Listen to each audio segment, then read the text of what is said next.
Techtrians, we all know that Einstein was a genius, so much that his brain would work more than 1,000 scientists. Things which we never thought of, Einstein worked on those things and made it easy for the whole world. Albert Einstein was a physicist who published the theory of special relativity, E equals mc squared. Equation E is equal mc squared. And therefore, he was awarded the Nobel Prize. Seeing his extraordinary thinking and understanding power, people believe that Einstein had an extraordinary brain which was quite different from ordinary human. Einstein too knew this, and therefore he didn't want his body to be researched upon after his death. Rather, he had instructed his body to be cremated. But the same happened what Einstein was afraid of.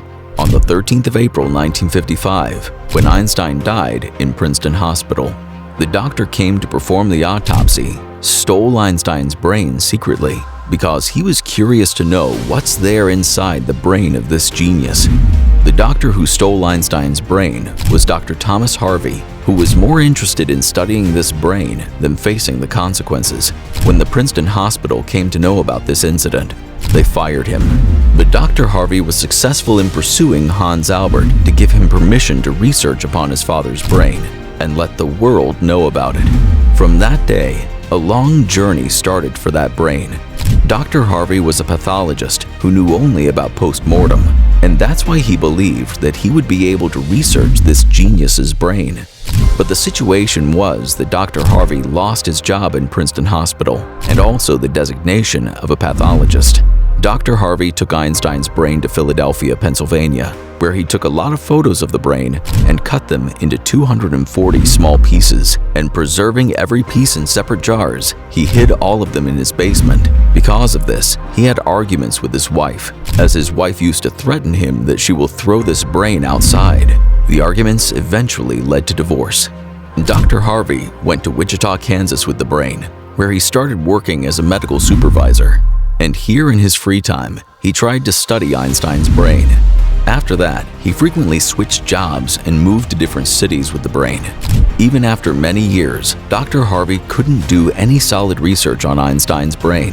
Instead, his medical license was canceled, and the situation was so bad for him that he had to start working in a plastics factory.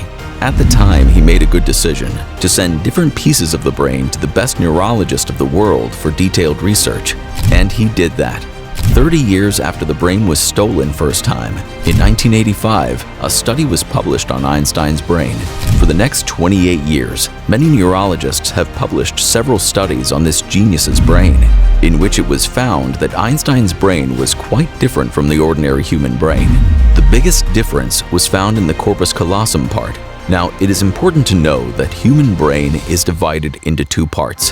Whatever work a human does, it is processed in one part, and then brain sends signal to that part of the body. Left brain controls the right portion of the body, whereas right brain controls the left portion of the body.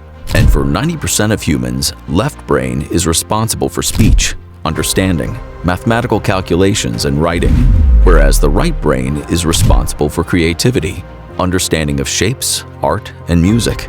Now you must be thinking, then what is the work of corpus callosum?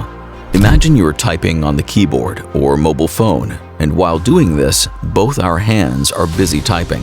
Left hand is typing some alphabets, and the right hand is also doing the same. During typing, your left hand made a mistake, and you quickly use your right hand to erase that mistake.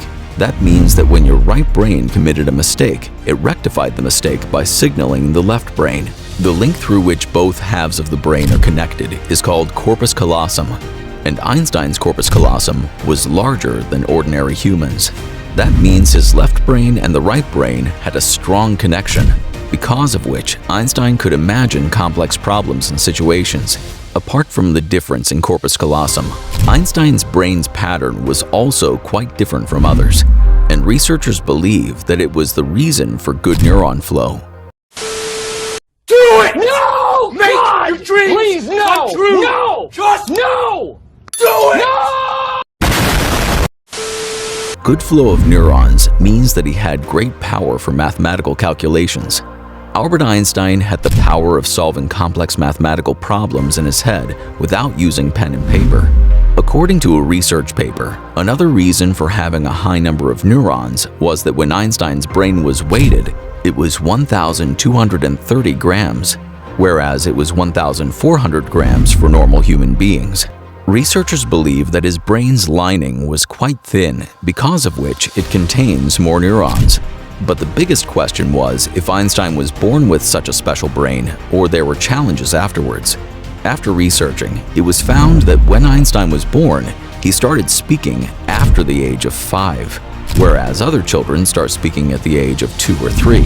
Even after he started speaking, he didn't like to speak much and remained lost in his own thoughts. He had less memorizing power, and not only that, he found it difficult to memorize simple multiplication tables.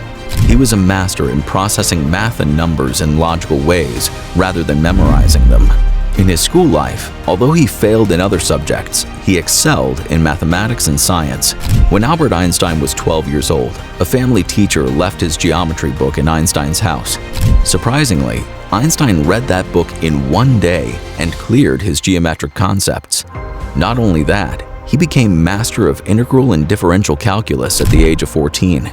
His grip on math and science was so strong that professors used to become nervous when he raised his hand to ask a question, because often Einstein's questions were difficult even for teachers to understand. From a very young age, he wanted to encapsulate the laws of the universe in a small equation, and this became his life's mission. At the age of 26, Einstein published 4 research papers and surprised the world. And therefore he was given a PhD and awarded the Nobel Prize for playing an outstanding role for humanity. Without Einstein's theses, science is incomplete. Many doctors and scientists came to the conclusion that Einstein's brain became special after his birth. The biggest reason behind it was, when he couldn't find an answer to his question, he tried to find answers with the help of his brain. Doing so from a young age specially developed his brain. Today, Einstein's brain is kept in America's The Mutter Museum and is preserved with great care in microscopic slides. Hope you will like and share this TechTricksTv video. My heartfelt appreciation for your loving comments. We'll meet you in another amazing video.